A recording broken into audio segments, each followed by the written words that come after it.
Hey guys, welcome back to my channel. Um, I just want to say that I appreciate you guys. Um, I hope that you guys are having a great day. I'm wishing you good vibes. Um, I got a new little setup. I got a sound card and all that. I got a mic.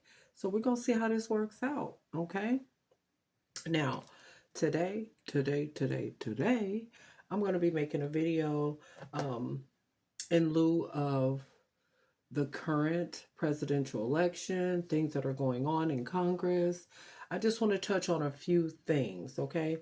I do have some audio that I want you to listen to. I pulled this from Roland Martin Unfiltered. It's going to be Jasmine Guy talking about the reversal of DEI. And then I'm going to have a snippet of Summer Lee also talking about similar things. We'll stop in between and we'll have a little words for myself because I'm not going to be doing a live stream just yet. I want to test out my market with just a couple of vlogs first, okay? And then we're going to start a podcast, you guys. It's going to be called Knowing is the Power, but Knowledge is the Key. Okay, so we're going to get started. I'm going to go ahead and run the audio from the first half of this Roland Martin show. And here we go. This is Jasmine Guy speaking on the reversal of DEI. Cue the clip. Realized that I actually was a business major out of Rhodes College in Memphis, Tennessee. And the emphasis that I got in my business degree was on finance. And as I traveled the country campaigning this election cycle, one of the things that I talked about was this idea that in finance, we always promote this idea of diversity.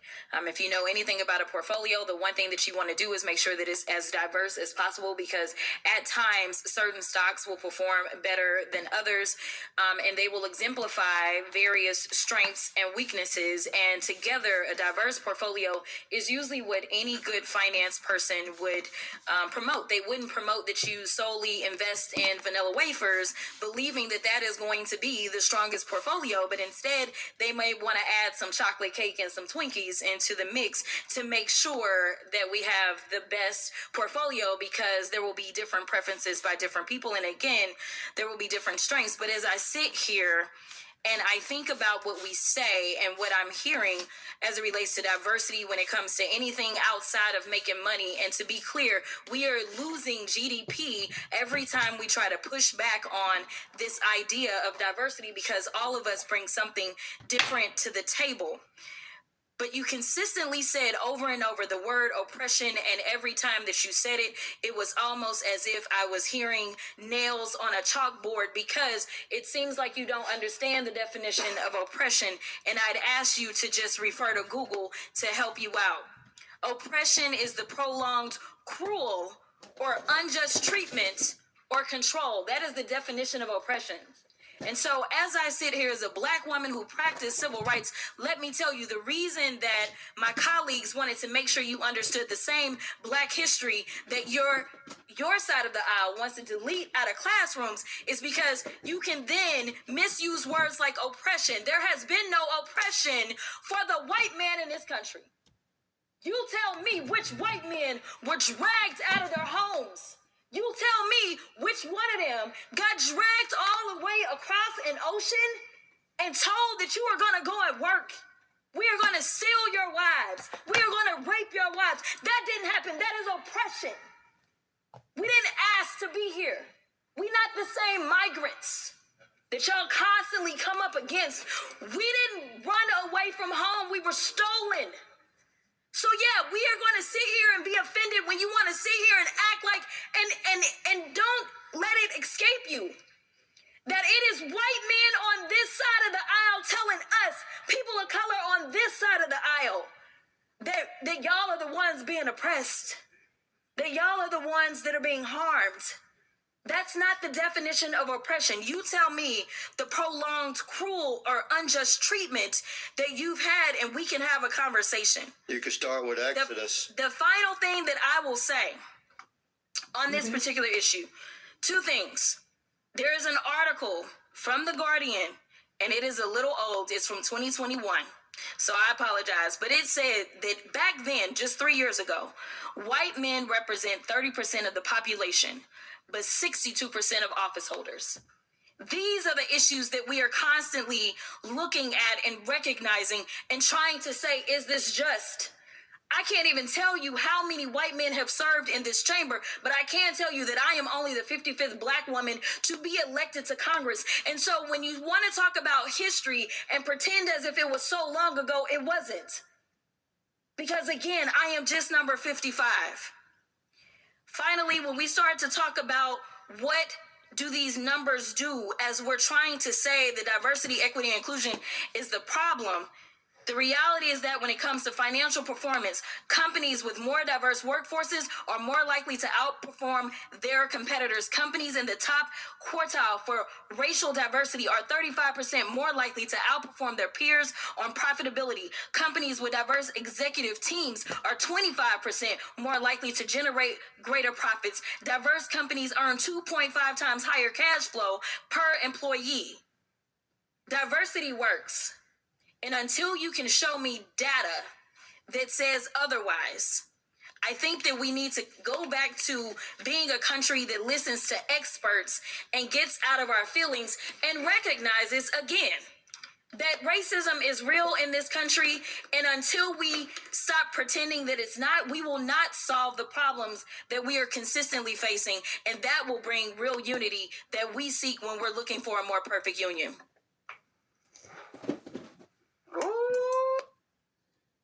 Now we're going to stop right there, okay? We're going to stop right there, and we're going to have a little dialect going about this right here. Just give me a second, you guys. I'm looking for something in my bag, but it appears to not be in here. So we're going to just go with this Ascension palette, okay? But back to what I want to say, okay? I agree with what was said there, okay? I'm going to weigh in on the fact that there has been a lot of systemic racism that has held Black and brown people down. Let us not forget that the original Constitution said that Black people were 3/5 of a human. Okay, they were liking us to animals. Okay, and like she said, how many were dragged away from their homes and brought to a foreign land where they didn't know the language or anything about that land? Those are my ancestors that were brought over, okay? And my thing is that, diversity and inclusion, it works. It really does when you want it to work, okay? So having said that, I want to say that there was a lot of things that were supposed to be meant for diversity and inclusion, like the GI Bill, okay? Let's just look at that. The GI Bill was meant for servicemen to get education, for their families to get education, for them to benefit off buying homes. None of that happened for the servicemen of brown color, Black people. They were locked out at every turn from getting assistance with education and home buying. And that also ties into the redlining that happened, that caused a big problem as well. But I'm going to stick with the GI Bill real quick here. And that was that, the GI Bill not allowing, not being used properly. Okay, I'll say that. Not being used properly, fairly, justly, caused to what I would say, from what I've seen and read about, that the redlining that happened in 1930, between 1930 and 1960, I would say that particular time period where the FHA was actively redlining the ownership of property, land, and homes for Black people. Okay? And having that happen, that denied us the ability to be landowners, to buy homes. Okay?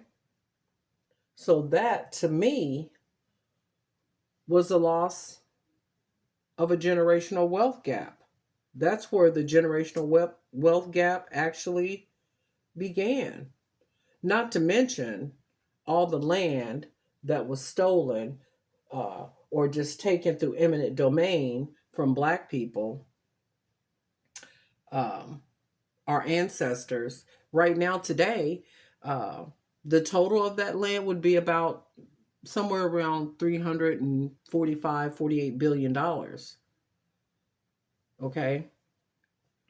And that's a lot, that's a lot that could have been wealth that could have kept a lot of people from being poor, you know? Let us also move forward with saying that um, again, that was an Ascension palette, you guys. I was just trying to put a little something on my face so I wouldn't be looking so stark on here because my lighting is kind of bad. I don't know what's going on. I got a new soundboard, but I also mixed that with the Naked palette. It's an old one, but it's my favorite. So yeah, there's that. Okay, let me look at some of the stuff that I have here. Okay, so I want to touch on the fact that without the diversity and inclusion rule, which to me, it seems like what they're writing in a proposal to do away with it is just so absurd because they're actually saying that there is no racism. There's no such thing as systemic racism. Yet they keep bringing up the fact that there's reverse racism. Reverse racism for whom? Who is the reverse racism for? But there's no racism against us, which Black people were enslaved for over 400 years. And let us not forget, over 100 years of Jim Crow. Systemic racism exists, whether you want to admit it or not. Okay? And for those of you who are watching this content and who may have a problem with it, ask yourself, what is your problem with me stating how I feel about people of color, my color? And why can't I be proud? Why do I have to be told that everybody was a slave? Okay, other people may have been slaves, but no one was treated as unjustly as the Afro-American slave. We weren't just enslaved, but we were lacking to animals. Our women were raped. Our men were raped. Our children, our wives, our husbands were beaten, salted, boiled in cane sugar, hung from their neck in a tree until they died for little of nothing, for sport even, and you have a problem with what I'm saying, then I would say to you in a challenge, show me one time in history where people of color had the upper hand and did things to other races, other ethnic races that were done upon our ethnicity. That is what I would ask you. I would ask you, do you know your history? Do you know the meaning of the word picnic or barbecue? Do you know why we as Black people call it a cookout? You don't? Well, I will tell you that you can easily find it on YouTube or Google. Okay? They're trying to erase our history, take it out of the schools, take it out of the books, burn the books, so that going forward, there will be a lily white, crispy snow truth. Huh? Their history, their truth, not ours. You could take the books, you can burn them, you can ban them, but you can't take away the knowledge that's in our heads. And Black people in this era of anti-Blackness, I would employ you to start teaching your children. I was born in a time where racism was still so fresh. People were still so afraid that when we traveled as children to the South, we would have to get down on the floor of our car and cover with blankets because we were driving through either a sundown town or just driving through the South, getting to Mississippi. My mother was afraid for her life and the life of her children, so much so that we stopped going on those long road trips because too many families were not coming back. And had she not made that decision, I may not be sitting here today. Okay? So having said that, let's get back on topic. Okay, so DEI is effective. We know that it's effective because there's so much data on how effective it is. So why are we trying to undo something that is good, something that is working? I'll tell you why. Because they think that all DEI hires are not qualified. That's what the common consensus is, that a DEI candidate cannot be qualified for the job. Let's talk about being qualified there for a second, because our current presidential elect, Donald Trump, he had no formal education in forms of government, but he has already served one term as a president. And when he left the presidential office, he left it in shambles. It was horrible. The economy was in the toilet. Job rates were down. We were just like in a government uproar, so to speak. It was like the insurrection, but within his presidency. That's how whirly-durly everything was. We are now currently living in Trump's administration, okay? Because let us not forget, Biden and Kamala, they inherited Trump's disastrous presidency and had to work through all of that. So for people who say, let's make America great again, America's in the position it is right now because of the Trump administration. Facts. You can't deny those facts. It's factual. Look it up. It's there to be found. Okay? Now, you can have your opinions. I don't care. They don't matter to me because I know that this is factual and I can't be swayed. Okay? So now let's get back to it. And we are going to move on to the next vocal segment that I have here. And it's going to be Summer Lee. Okay? Representative Summer Lee from PA. Would more aptly be called the dismantling any semblance of support or opportunity for certain American acts. We know who those Americans are. Americans who have not enjoyed centuries of unfair advantages by keeping others enslaved or segregated or disenfranchised or incarcerated or redlined or gerrymandered or excluded by law. Americans who've lived with disabilities or had their relationships criminalized or their gender expression demonized. If we're being honest here, this bill, which will wipe out every diversity, equity, and inclusion program in our federal agencies, plus those who contract with us, plus those who receive grant money, plus our schools, is nothing new.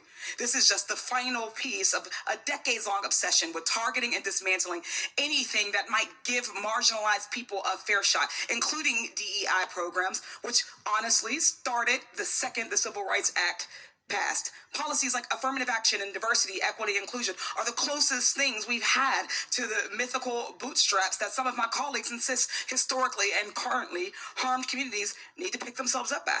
After centuries of efforts to keep us out of schools and universities, from jobs and elected office, Republicans targeting these policies are no accident. Why do predominantly conservative white men believe that the success of a black person or the opportunity or access of a black person is an existential threat to them? DEI is not given any unfair advantage that society itself does not already confer on certain Americans. It merely exists to ensure that all other people, that women, minoritized folks, queer folks, disabled folks, have the same opportunities to succeed and thrive in our workforce and our schools as people who have not had those opportunities systematically and legally stripped from them do. Is our country not greater when all of us have opportunities to succeed and contribute and survive? Our success and our survival as a nation is bound together. Diversity, equity, and inclusion programs only exist to band-aid over decades, hell, centuries of discrimination against people's skin color, their religion, disabilities, gender, or sexual orientations, you name it. Contrary to Republican conjecture, remedying past discrimination is not, in turn, a discrimination. And we're not going to sit here and pretend racism is over just because one black person on the Supreme Court agreed that it should be. What DEI does not do is give some kind of magical pass to better jobs, like some of our colleagues are implying. That middle word, equity, does not mean more than or better than. It means treating people fairly and impartially. It means working to fix generational and systemic discrimination to the betterment of all of us and all of our institutions. But instead, Republicans are trying to bastardize the term DEI to be a slur. When Justice Ketanji Brown Jackson was up for confirmation and when Vice President Harris was added to the ticket, they called them DEI hires. They want you to believe that a Harvard graduate with over 20 years of experience, who happens to be a black woman, is not qualified, but a Fox News personality is qualified to run the Department of Defense, and the WWE executive is qualified to run the Department of Education. Let's be real. There is an attempt to create a direct correlation between our race, being a black person, and our qualifications. So much as to say that there is no way to be a black woman. There is no resume that a black person could have that would qualify them unless that black person is a Republican. And there is a quota there. And while all of this has happened at the top level of our government, I can promise you these same things are happening on every single level of government and private sector. But those people don't have a national platform to speak out against discriminatory treatment. Where is a federal worker supposed to turn when another coworker says a racist comment to them in the break room? Where is the same-sex couple who is denied housing supposed to, because of their relationship, supposed to turn? Where is a pregnant woman who was fired for being pregnant supposed to go? Often the only place that they have to give them recourse are the diversity, equity, and inclusion programs. These folks just want to do their jobs, serving the American people in an environment that feels safe and supports them. Making work a better, safer environment for some does not mean it automatically is worse for others. And those complaining about DEI training are probably the ones who need it the most. My Republican colleagues have got to stop punching down on already marginalized communities and face their own fears of a level playing field privately. It's shameful. I yield back. See, that's what I'm talking about there. Okay, we want to say thank you, Roland Martin, for those audio snippets. That was powerful. I don't feel like I need to say much more, but I'm going to say this. Those programs, the diversity and inclusion part, is for all. It is for all. It is not just for Black and brown people. It is for LGBTQ. It is for women. It is for anyone that finds themselves in a predicament where things are not being fair and they need a voice. You're not a DEI hire when you're a Harvard graduate. You're not a DEI hire when you're the only candidate that has served in all three branches of government. You are a overly qualified candidate for the presidential seat, but you have an orange-haired clown as our president. And if people thought that was a good idea the day that they voted, well, they effed around and now we're in the find out stage. That's where we are, people. And if it was such a secure win, why are so many people still Googling, how do I reverse my vote? The number one Googled question on November 6th was, how do I reverse my vote? And that alone tells me that those were less intelligent people. Because ever since I voted, since I was 18, I've always known that you could never reverse your vote. So why are people even Googling that? That just tells you where their intelligence level, their education level is. And now you want to pull back the reins? You want to take back your vote? You should have thought about that before you voted. You voted against women. You voted against children. You voted against the school programs that afford your child lunch when you can't.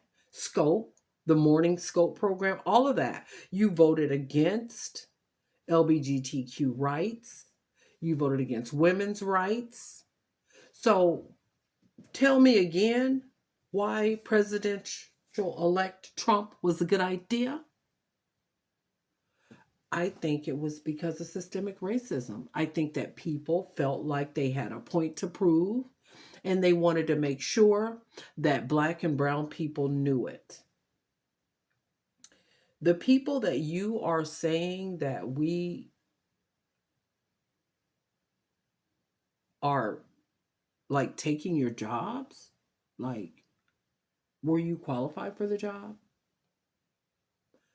Maybe that person that got the job was a bit more qualified than you, had more education than you. So now you're mad. Well, I'll tell you what. My people have been facing that forever.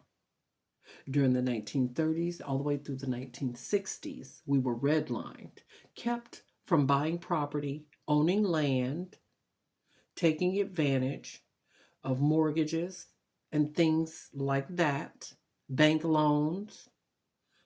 That act between the 1930s and the 1960s, that act alone could be contributed to a loss, like a big loss for Black families.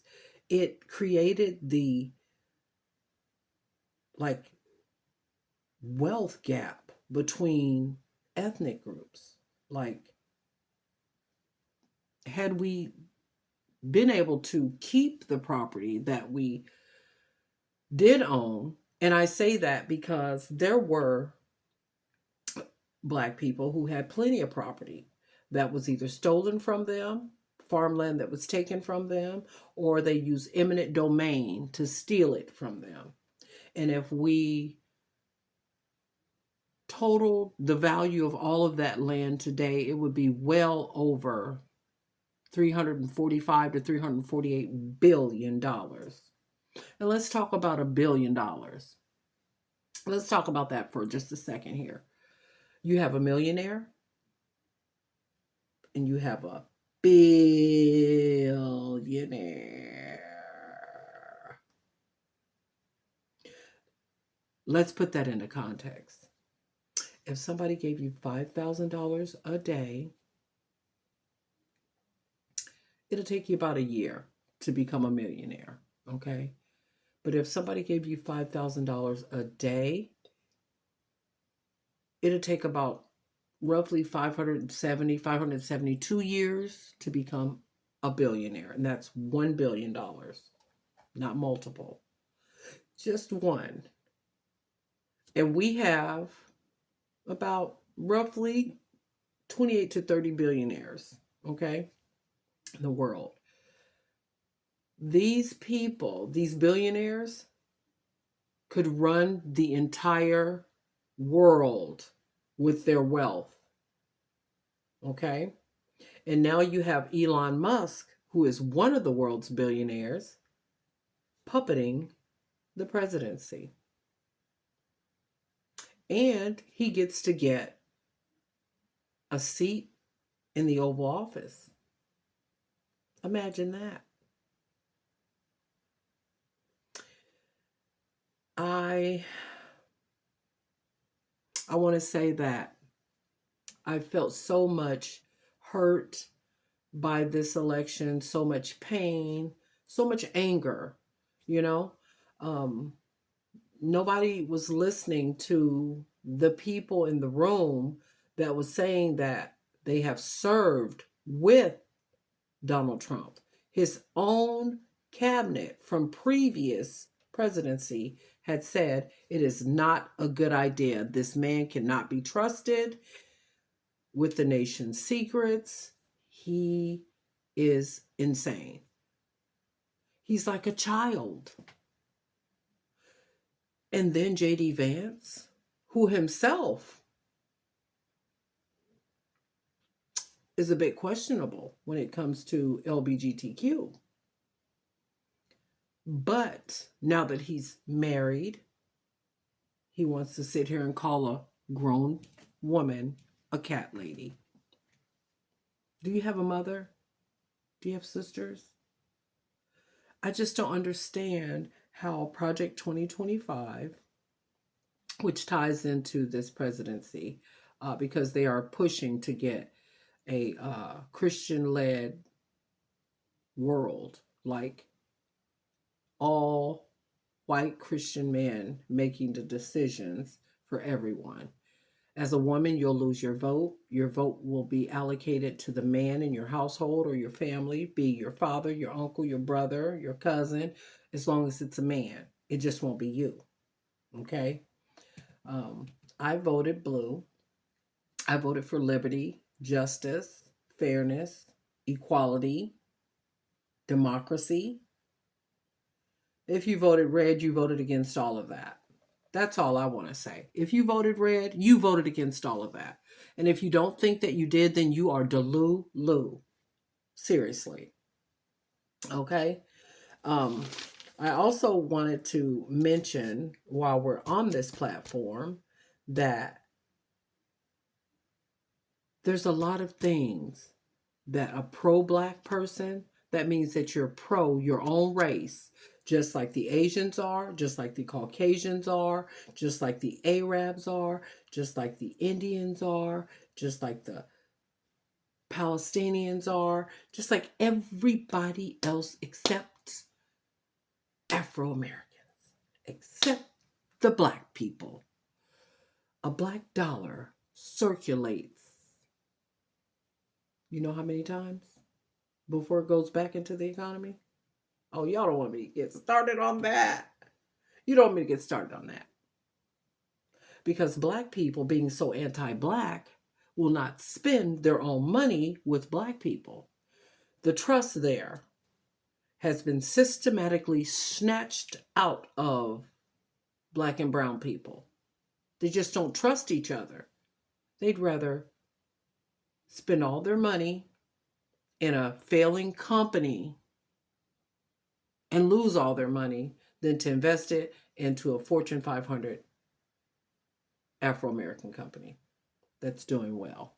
I don't get that. but it's fact. Okay. So the next time that you're looking to make a business deal, don't always look white because it's not always right. And that is a saying that I remember as a child. People saying that white is always right and black is just where you're at. That was the saying. That was real talk. And I was brought up to believe that um, black people were the only people in the world that were poor. So when I met some poor white kids, kids that were poorer than I was, I said, "How could this happen? What's going on? Why is this person in our neighborhood?" I mean, I didn't understand, but it was quickly brought to my attention that at the time that more white Americans were on food stamps, housing programs, all of that. You know why?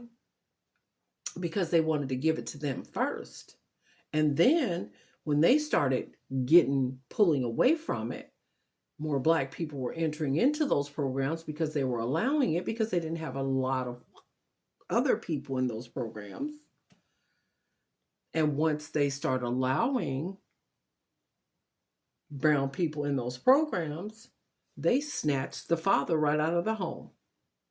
They were literally sending social workers and agents to homes to make sure that dad was not in the home. Otherwise, you would lose your check. This is the truth. The absolute truth. I remember that because I was a child when that was going on. A lot of things that other people don't remember because they weren't privy to them. Okay? If you grew up in a certain neighborhood, you didn't know what was going on in the hood. Okay? And if you grew up in the hood and you weren't taught about your black history, this is where you're going to come to get it. This is the first video, just an intro. I'm going to be doing a podcast. I'm going to be vlogging. I want you all to remember one thing and one thing only today, that knowing is your power, but knowledge is the key. And we have got to get more people in the know so that they can share the knowledge. We all have to come together. We got to live together. We got to survive together. We got to grow together. We got to know together. And that includes all ethnic groups. Period. Thanks for watching. Bye, guys.